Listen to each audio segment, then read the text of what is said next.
Hello and welcome to The Ron Show for Thursday, October 16th, 2025. If you're hearing this Friday morning at 8 a.m., then you're listening to the replay. Anyway, coming to you from the heart of the city, too busy to hate, with the latest headlines and musings on all things politics in and around Georgia and throughout the United States and around the world. I'm going to start, however, with something super, super local, but I think super, super important to have a discussion about. Brianna Boyd joins us from 5051 Georgia with an update of sorts. We talked a little bit yesterday about how Atlanta City Hall seems to be, slow walking or throwing some impediments up before the opportunity for the 5051 No King's Day rallies taking place on. In fact, it's not just 5051, but let me just point that out. That there was supposed to be a protest march. There's supposed to be a gathering at the Civic Center parking lot, but then also the protest march to the state capitol. Brianna, can you give us the latest on that? What's happening with that? Hey, I sure can. I'm happy to be here, Ron. I want to start off with that. Thank you. Same here. Yeah, so the original rally was supposed to be also a march. Mm-hmm. So short with speakers, of course, maybe an hour and a half, almost 2 hours of speakers. And then there was going to be a march involved, because with this kind of energy that is beginning to really catch fire within the movement, there needs to be movement, right? You can't keep people who are very highly energized and mad and frustrated and people who are taking a stand and you can't put them in one place, right? And make them stand around for a number of hours, right? So after the city was forcing organizers to jump through a number of hurdles, which the organizers met one after another, just to for them to continuously not receive a marching permit by the city, they decided, you know what, we're just going to do the rally. When 5051 got this news last week, we thought, gosh, that is for sure an infringement on our right to peaceably assemble. Yeah. We have this right to march. We have a history of these nonviolent marching protests. They're always very structured. They're always very organized. They're informative. We have trained volunteers. We have trained professionals that are involved in the structure and in the planning of all of these marches. And yet the city still decided, hey, you know what? We're nervous that this kind of attention will cause the powers that be, the current regime, to send in the National Guard. And we're afraid of that. And yet that is exactly the reason why the people are mobilizing. Okay, so tell me, are you inferring there, or is that what they're telling you? As far as the city? Yeah, I mean, are you I'm wondering if you're adding some to what they're saying, or are they literally saying, listen, we don't want the smoke from the National Guard, figuratively and literally? There was conversation from the city of Atlanta that stated that they did not want to risk the safety of Georgians and of Atlantans, because they thought that there would be a high risk of the National Guard being called on if they permitted an event like this. So you're telling me that they literally put on record that they This was not on record. Oh, okay. There was a lot of deliberation. There was a lot of conversation. There was a lot of back and forth between different organizers and the city. So, no, this was not on record. Okay. See, I'm sitting here reading now from Riley Bunch at the Atlanta Journal-Constitution, who posted a story that said protesters taking part in the event downtown have official city approval to march through the streets. We just got that notice an hour and some change ago. We're very excited. Yeah. This was a big win. We put a lot of pressure on the city. We had about almost 8 hours of conversations between original organizers and the city. And then, of course, making sure law enforcement can continue to be on board, because they had been working with us and signing on to the safety measures of the permit. So after much deliberation, we finally revised the permit. 5051 Georgia and ACLU of Georgia are both going to be on the permit that authorizes the march from the Atlanta Civic Center parking lot to the Capitol. Yeah, to Liberty Plaza. So Yep. you were there for the first No Kings protest, and I'm sure you were somewhat involved in the permitting process as well. Was there a difference in the way this permitting was done last time versus now, or was there anything that like you did first time that you slipped up on the second? I mean, what do you think? Obviously, they're telling you off the record what the difference was, but is there anything that may have been missed in the permitting process that the city could point to and go, well, no, this wasn't really political. This wasn't us worried about the National Guard. Actually, ... I can't speak to the first No Kings protest because 5051 actually partnered with the Juneteenth festival, and we participated in Juneteenth festivities as opposed to the No Kings one. A lot of our volunteers are involved with more than just 5051, which we love and support. We want everybody to be involved where their heart is. So I can't speak to the planning on No Kings 1. I can compare it to the Hands Off event, which was we had 28,000 people marching again to Liberty Plaza from Piedmont Park that time with not one arrest. There was not one incident. Right. You know, and although that was an unpermitted march, we had permits for Piedmont Park. We had permits for Liberty Plaza. And law enforcement was informed and supportive of shutting down the streets and allowing us to move through the city. What I find so interesting about this entire process is that, and first of all, kudos to everyone, in the No Kings movement and the 5051 ACLU and all for going through the process of going about, dotting their I's and crossing their T's. I keep going back to this meme that I saw last week that talked from a French citizen's point of view. And from the French citizen's point of view, what you Americans are doing wrong is essentially like the French, when they protest, like they gum up the works. It's not about like, oh, we're going to organize it. It's going to be on this date. Like they just take to the streets and they stay in the streets for multiple days and they don't go to work and they don't buy anything. They don't ask permission. Yeah, they shut down society because society needs to be paying more attention to what's, being protested. And so, again, kudos to everybody who's going about this the right way. And I know the mindset on the MAGA side is we see people in the streets, we'll run them over, all that nonsense, right? Well, we saw it happen in Charlottesville. So, I don't know. That's just something that I find this like we're way more mannerly and seems to be a little more like when you think back to protests that actually moved the needle, they were the ones that were not permitted to the teeth, et cetera, and so on. But talk to me about how this second No Kings Day event, which is happening again nationwide, I'm counting at least 36 dots on the No Kings map here, just in the state of Georgia. And we're not talking about just the big cities. Like I'm sitting here looking in like Rockmart, Georgia, Rome, Georgia, for these small towns where this is happening. Talk to me about why you think this second No Kings Day protest that's going on nationwide can be significant, especially in this era with the government shutdown and all.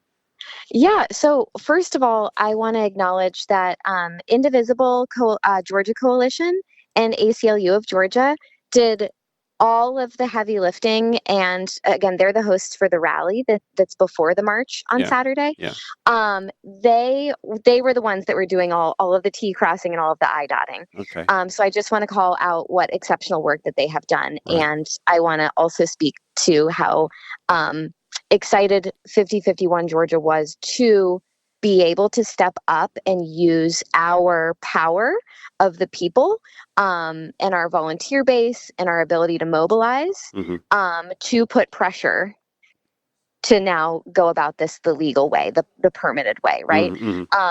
Because there are different organizations within our coalition here in Georgia that have different risk tolerance levels. Yes. Because they are and protocols different types for going of organizations. About, Exactly. So we all work together and we strategize together, but not all of our organizations and partners have the same abilities or have the same sway. Organizations like the ACLU of Georgia and like Indivisible Georgia Coalition, they have to go about things in a more bureaucratic way. They have to do a little bit more rule following. Right. And I think due to the current climate right now, that is very important because we've got the other side that's not following any rules or laws. And yet they're still pointing the finger and saying, oh, well, we're the party of rule of law.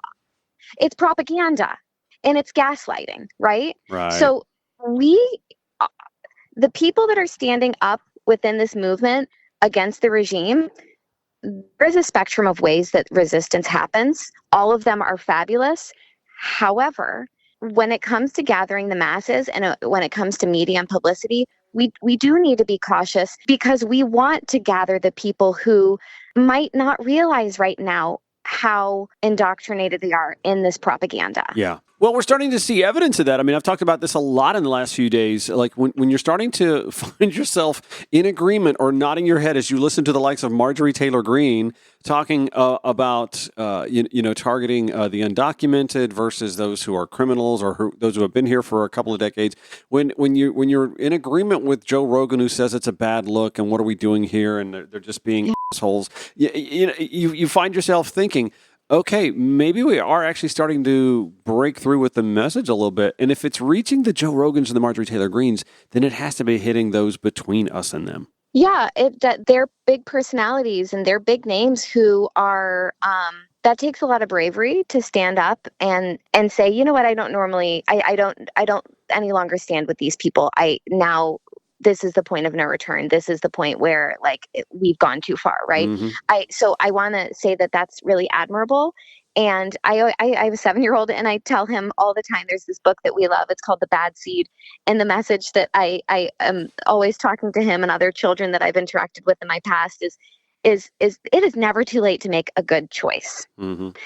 There is a lot of hate out there, and there are straight up white supremacy organizations and people that are filled with hate intentionally that this does not speak to. But there are a lot of really good people who have who bought the snake oil, right? And if we continue to shame them and make our space, our resistance, our movement inaccessible to them, we can't win, right? Because that's a lot of Americans that voted for this that now feel disoriented and this isn't their morals or their values or their integrity.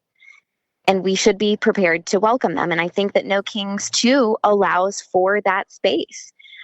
We've got a tame rally with really big names, really big speakers who are going to empower us and touch the space in a way that needs to happen and teach them how we move forward in a different way. And we've got now our march where we can actually put energy into moving this forward. All right. If you missed the headline, the city of Atlanta did grant their protest march permit. Georgia 5051 gets to march No Kings Day along with the ACLU. We're back with Brianna Boyd from Georgia 5051 when the Ron Show returns on Georgia Now and Progressive Voices via TuneIn. The Ron Show is heard weekdays 4 to 6 p.m. on Georgia Now on the App Store, Google Play, or at heargeorgianow.com. Also weeknights 11 p.m. on Progressive Voices. The replay the very next day 8 to 10 a.m. again on the Georgia Now app and at heargeorgianow.com. We're with Brianna Boyd with the Georgia 5051 organization. No Kings Day coming up Saturday. So when it comes to speakers this coming Saturday, can you talk about some of the names that you have lined up so far? I'm not authorized to talk about the rally. I can only encourage everybody to go. I can say it will be inspirational, it will be educational, and it would be truly a once in a lifetime opportunity to see some of the speakers that they have lined up. I just keep wondering, is somebody tapping into my phone to check my softball schedule? Because I'm telling you, every time there's a No Kings event, there's I have something conflicting with it. People are like, "Where's the Ron Show?" The Ron Show has softball that day. So weren't you just talking about the French? Listen, I'm not trying to say you're part of the problem. No, I'm just saying. I'm part of the solution 5 days a week. I do my time. I know. You are. You're right. You deserve a break. And also, you deserve softball. Joy and resistance, right? Gotta find it wherever I can, No kidding. So we'll be sad not to have you. However, truly, we do need to be encouraging daily acts of resistance as well. Yeah. So just because somebody can't attend a big march or a big rally or whatever, that doesn't mean that they're not a part of the movement. Mm-hmm. We can do that in every way that we exist, in every interaction, in every, quiet moment when we're electing not to purchase something extra at the store, or we're electing not to go to Target, or we're, there are so many ways that we can all join together in unity and solidarity to make a difference within the movement. We're with Brianna Boyd with the Georgia 5051 Coalition. Did you go to Pride last weekend by chance? I'm sure you did, right? You popped into Piedmont Of Park? course. Yeah, we were in the parade. Oh, good. You know, I made note of the fact that to date, to my mind right now, the only gubernatorial candidate that was in the parade, the only political candidate that I can even think about was Jason Estevez, who got the endorsement of Jason Carter yesterday. But anyway, I was empowered by. I love Jason. Jason's been with us protesting since the beginning. He was at our very first protest. He's good people.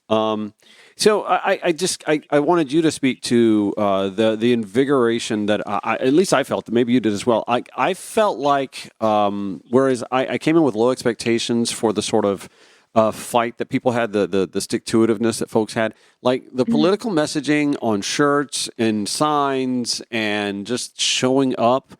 That rooted in resistance theme for the Pride event, like I don't know, it was so good. It recharged me, man. It really did, because I felt like we, as a people, the LGBTQIA plus, especially the trans community, they could feel defeated, and instead they're showing defiance, and I was they are. I was encouraged by that.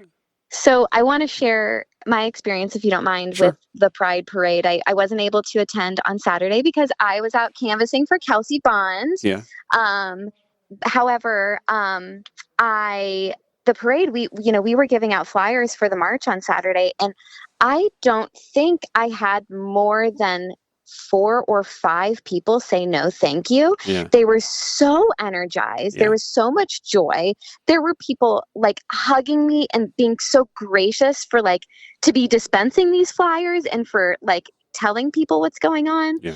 And then I also want to shameless plug my volunteer base with 5051. Mm-hmm. They are rock stars because that rooted in resistance message, they took it and they ran with it. Yeah. And we all dressed as butterfly pollinators. And we handed out native seed packets and with the message to continue to plant seeds of resistance and to continue to stay rooted in resistance. And it was so powerful. So I'm glad you brought that up, because I agree with you that the energy around that parade and the energy around the entire Pride weekend was infectious. And look, let the Supreme Court do what they're threatening to do to the Civil Rights Act before Saturday. Please. We'll see some turnout.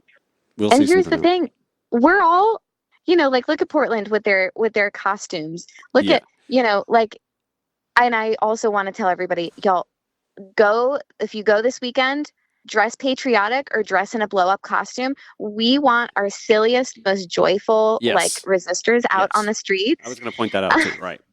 Yes, I just, the vibrance that is around this movement, it's undeniable and it's fun. And who would not want to be a part of like civil liberties, protecting civil liberties and loving and protecting our neighbors and doing that in a way that is so fun and silly. Well, I'm really glad. Let's get back to the original point of the conversation. I'm really glad that the city of Atlanta did whatever they needed to figure out to do, or help the organizers figure out what needed to be signed, because it would have been a bad look for a Democratic-led city. I mean, from top to bottom, mayor on down, a Democratic-led city gumming up a march on the second No King's Day protests. They tried to gum it up. They did try. Yeah, and that's unfortunate. But, sometimes optics are what optics are. And, we're hearing noise now that Donald Trump's making noise about taking FIFA World Cup matches from other cities. And he didn't mention Atlanta, but Atlanta's one of the FIFA World Cup host cities. And I often wondered over the last couple of days, I'm like, well, how intimidated is Atlanta to losing something like that? Because that is a multi-million-dollar economic impact that obviously they don't want to lose out on.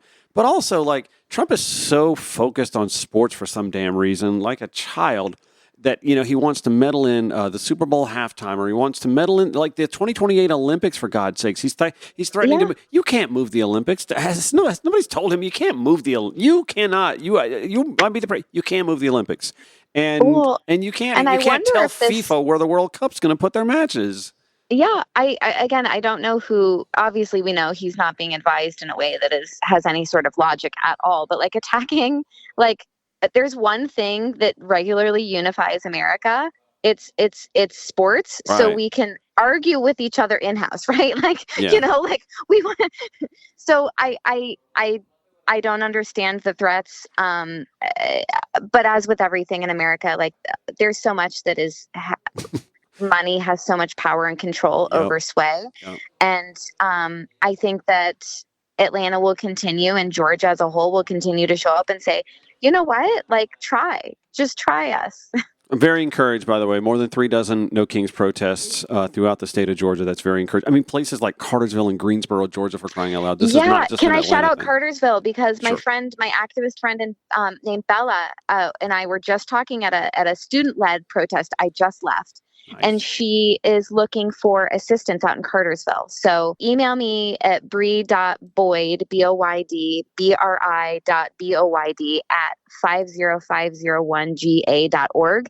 And I can hook you guys up with Bella if you want to get involved. Thank you so much. Brianna Boyd with Georgia 5051. Thank you so much for joining me today on The Ron Show. Yeah, always great to talk to you, Ron. Thanks for calling. Back after this, The Ron Show on Georgia Now, Progressive Voices via TuneIn. Archived audio, blogs, social media links, and more, all in one place. Log on at ronshowatl.com. Thank you so much for listening. Again, whether it's on the Georgia Now app or at heregeorgianow.com, weekdays 4 to 6 p.m. in the afternoons, the replay 8 to 10 a.m. at Georgia Now on the apps or at heregeorgianow.com, or if you're listening during the 11 p.m. hour at Progressive Voices via TuneIn.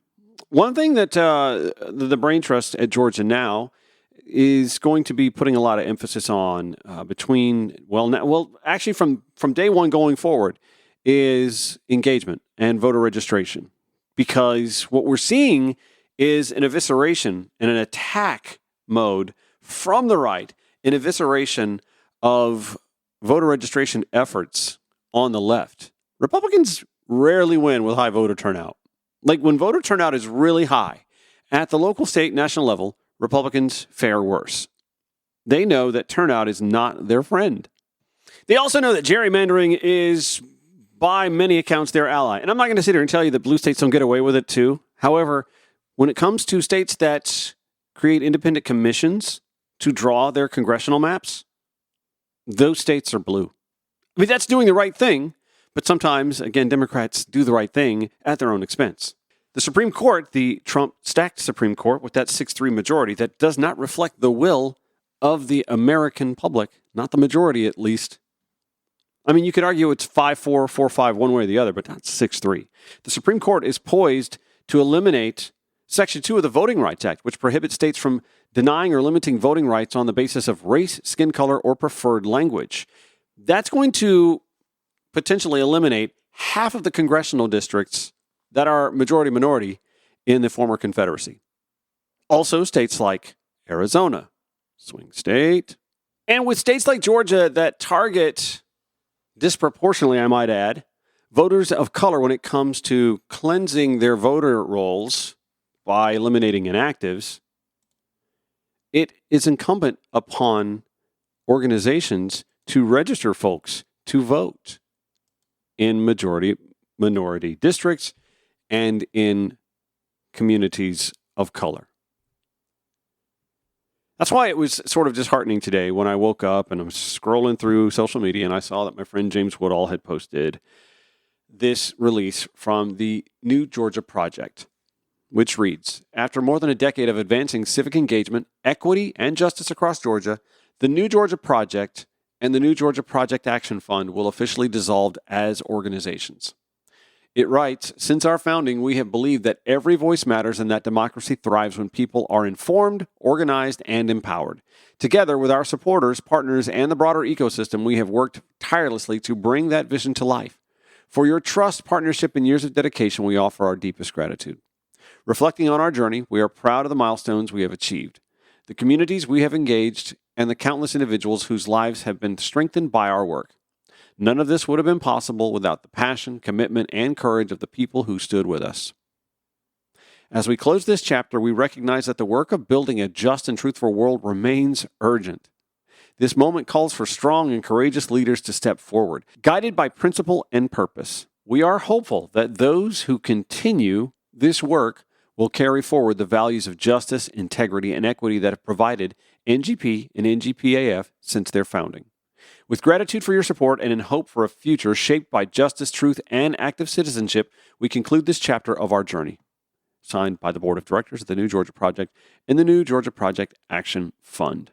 Greg Bluestein at the Atlanta Journal-Constitution reporting that the New Georgia Project was credited with registering tens of thousands of left-leaning voters who helped turn Georgia into a political battleground. But the New Georgia Project played a diminished role in last year's election, he writes, as the organization's internal problems mounted. Signs of trouble have mounted for months, he writes. The group has long been hobbled by internal turmoil, fundraising struggles, and mounting legal problems, leading to an exodus of key staffers in the run-up to last year's election. In January, it agreed to pay a record $300,000 fine for violating Georgia campaign finance laws after admitting to illegally aiding Abrams' 2018 gubernatorial bid by spending millions to support her campaign without proper registration or reporting. Ethics officials say the fine has been paid in full. The organization's director, Francis Johnson, stepped down months ago amid mounting internal turmoil, and a Georgia Senate committee announced plans to investigate the group and its ties to Abrams. In recent weeks, only a skeletal staff remained after at least 3 rounds of layoffs since the 2024 election. Reverend James Major Woodall, who I alluded to earlier, who chairs the New Georgia Project Action Fund's board, recently said leaders were, quote, actively assessing the organization's long-term vitality. On Thursday, he confirmed the group's decision to cease operations.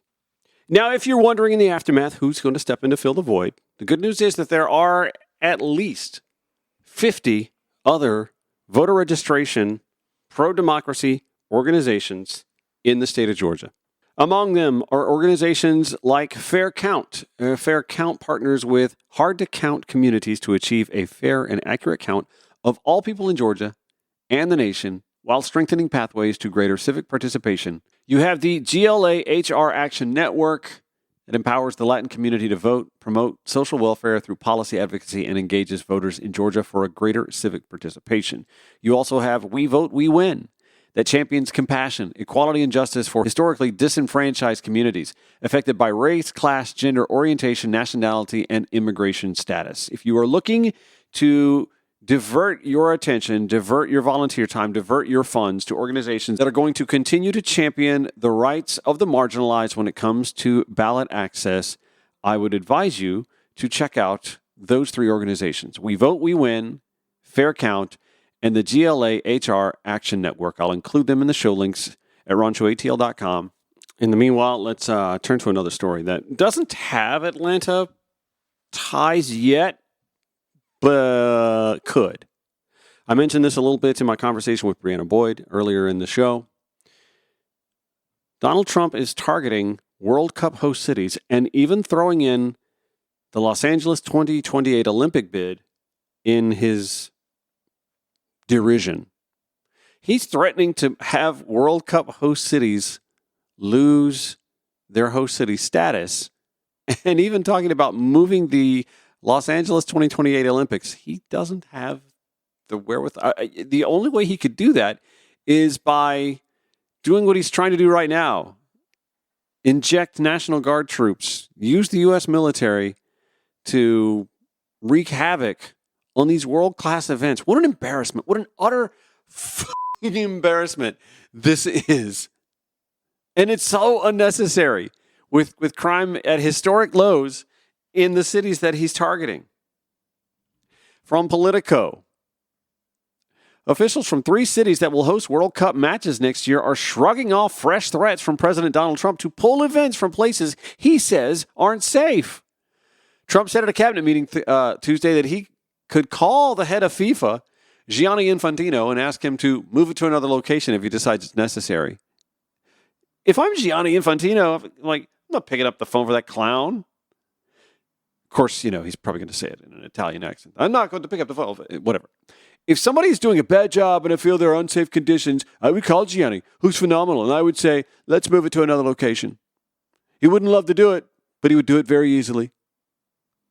He's targeting, by the way, Santa Clara, California, not San Francisco, but that's where the San Francisco 49ers play, in Santa Clara. So this goofball is targeting the host city of Santa Clara, not San Francisco, Santa Clara, because of its ties to San Francisco. Lisa Gilmore, the mayor of Santa Clara, California, said the Bay Area has a history of hosting major global events like Super Bowl 50 and other international soccer matches with professionalism success. Any suggestion, she says, that Santa Clara is unsafe is simply not based in fact. We have been preparing for these games for nearly 3 years, and we will be proud to welcome the world to Santa Clara for the World Cup next year. The comments mark the second time in recent weeks Trump has suggested he would use international sporting events, including both the 2026 World Cup and the 2028 Olympics in Los Angeles, to pressure Democratic-run cities to crack down on crime and lawlessness. It's the lawlessness part that I think we should pay attention to here. Because civil unrest, which he, by the way, is stirring up by taking National Guard troops from other parts of the country and injecting them into the cities and the states that didn't ask for them and did not want them and asked them not to come, he's stirring the civil unrest. I mean, we're seeing it in Chicago, right? Tear gas in the midst of cities where people are protesting, high-speed chases in their residential neighborhoods. Well, yeah, I would too. One host city official, granted anonymity to discuss matter candidly, said that while they appreciate Trump's attention to safety and security, there are no concerns about this being actionable from the federal government. Our agreement, they say, are between FIFA and the host cities. These are agreements that have been entered into back in 2017 and 2018. The bid itself was endorsed by the first Trump administration. Another host city official told Politico simply that they're not taking Trump's remarks seriously. Yeah, he's targeting Boston, too. Trump's latest remarks zeroed in on Boston, one of the host cities for the FIFA World Cup. The president criticized Boston Mayor Michelle Wu, calling her radical left and blaming her for street takeovers, unsafe conditions in the city. I love the people of Boston, and I know the games are sold out, but your mayor's not good. She's intelligent, but she's radical left, and they're taking over parts of Boston. Boston better clean up their act. Michelle Wu responded, Boston is honored and excited to host the World Cup matches, and we look forward to welcoming fans from around the world to our beautiful city, the cradle of liberty and city of champions. Atlanta, by the way, is a FIFA World Cup host city as well.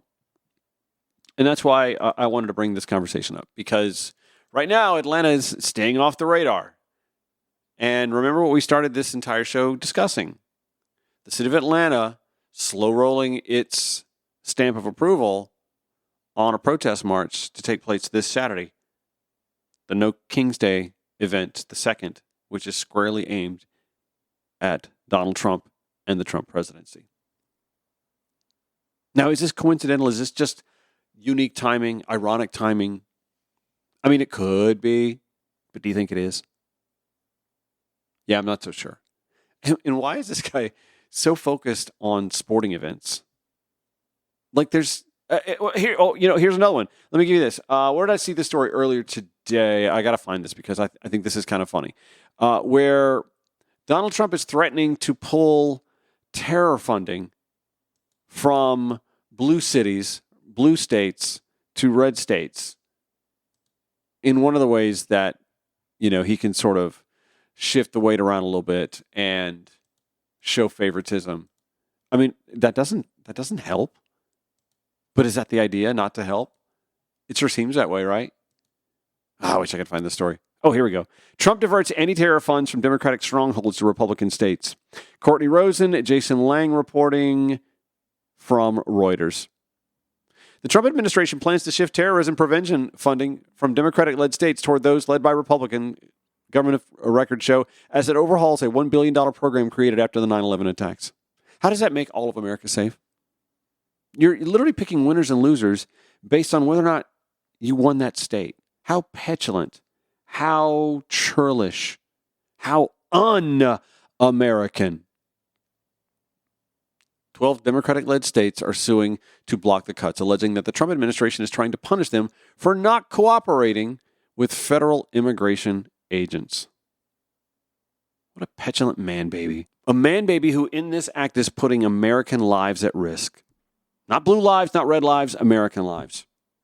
And by the way, folks who attend those sporting events in those Democratic-led states that he's pulling terror funding from, that might be hosting FIFA World Cup matches, that might be hosting an Olympic Games, for example.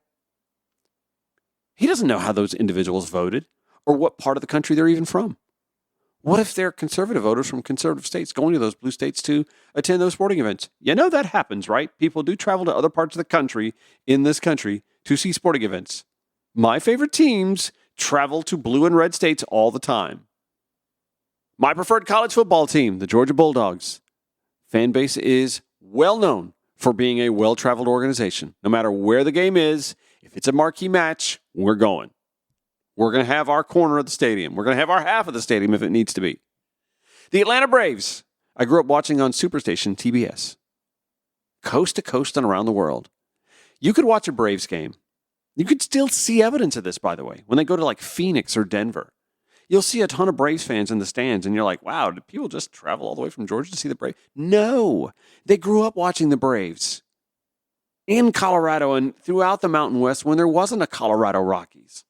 Who lived in New Mexico or Arizona when there wasn't an Arizona Diamondbacks? There were only two teams that played on cable TV every night during the baseball season. It was Chicago Cubs and the Atlanta Braves. The Atlanta Braves became known as America's team because for a lot of America, they were the only team that people could watch regularly. And they weren't always very good, but they still had the national audience. We're 10 months into this presidency whose hallmark is inescapable. It's intimidation. It is threat, veiled or otherwise, and intimidation. Do things my way or else ... We can sit here and argue the semantics of autocracy or fascism, but you cannot argue that intimidation is a central component of the way this man presides over this country. And I'm asking MAGA this. If you voted for this, would it not concern you if a President Alexandria Ocasio-Cortez presided the same damned way, but from the other side of the spectrum? How troubled would you be? How worried? You'd find your Second Amendment remedies then, wouldn't you? And why are you not speaking out about this now? That's my question. Because I find that also to be really un-American. Really contrary to what our forefathers scrawled on parchment nearly 250 years ago. Atlanta may currently be shielded by the fact that it's in a state with a Republican governor. But there is a governor's race and a gubernatorial election to be had in 2026. And upon that governor swearing in, would he or she be a Democrat, then Georgia is in the crosshairs. And while the World Cup may be long past by then, well, there are going to be other major marquee sporting events coming to Atlanta in its aftermath. A little scrum called the Super Bowl, for example, takes place in February 2028 in Mercedes-Benz Stadium. How much you want to bet the same hissy fit throwers who hissy fit threw after Major League Baseball moved the All-Star game from Atlanta after the voter disenfranchisement bill that was passed into law in 2022? How much you want to bet the same people that threw a hissy fit about the All-Star game, which, by the way, is a blip on the radar financially compared to the Super Bowl, would be utterly quiet if Donald Trump somehow threw his weight around to have the Super Bowl pulled from Atlanta because new Georgia Governor Keisha Lance Bottoms didn't see eye to eye with him on ICE storming through the city streets and wreaking havoc on people here just living their lives, doing their jobs, not being lazy because you're obviously going to where they work, not going about this the wrong way because you're storming them in courthouse hallways where they're going to their immigration hearings. Yeah, let Governor Keisha Lance Bottoms run afoul of Donald Trump and see what happens at the Super Bowl in February 2028 in Atlanta. And then let's see what those All-Star Game quibblers have to say about that. It's The Ron Show. Georgia Now, Progressive Voices via TuneIn. Final 5 minutes or so, today's Ron Show. I really haven't touched on this leaked messaging story that's coming out from Politico. Solid reporting, by the way.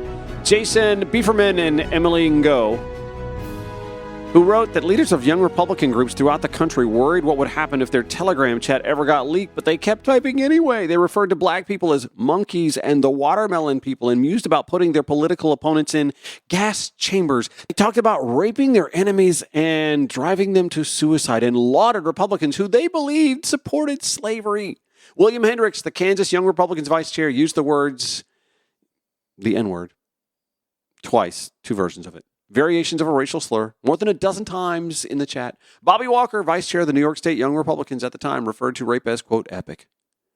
Peter Giunta, who at the time was chair of the same organization, wrote in a message sent in June that Everyone that votes no is going to the gas chamber.